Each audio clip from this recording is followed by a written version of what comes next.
big concerns about the pork you're eating. A new study in Consumer Reports found numerous samples of pork chops and ground pork were contaminated with bacteria that can make you sick, and much of that bacteria resistant to antibiotics. So how worried should you be? Dr. Richard Besser joins us now, and this is about a bacteria called Yersinia, which most of us probably haven't heard of. What did the study find? Right. Well, yeah, very few people have heard of Yersinia, but 100,000 Americans get sick every year, and now we have some evidence as to why.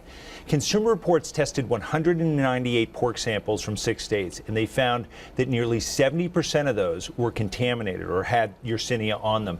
Ground pork was at a greater risk than the pork chops.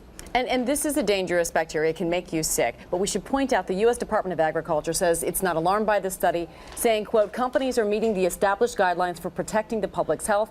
The National Pork Producers Council calls this study junk science that's designed to scare consumers into purchasing only organic pork. So what is this a good study? What should consumers take away from it? Well, you know, Consumer Reports doesn't give us enough information to fully evaluate their study, but there are concerns here. They raise concerns about antibiotics being used in animals to promote growth. And they say that doing that can raise the risk that those animals will get resistant infections and pass them to humans. A big issue we need to pay attention to. This doesn't add a lot to that information. No question, Yersinia does cause food poisoning, but this is about cooking and handling your pork properly at the end of the day. Yeah, you know, it's easy to prevent. Cook your pork well. You know, use a meat thermometer. Whole pork should be cooked to 145 degrees, ground pork to 160.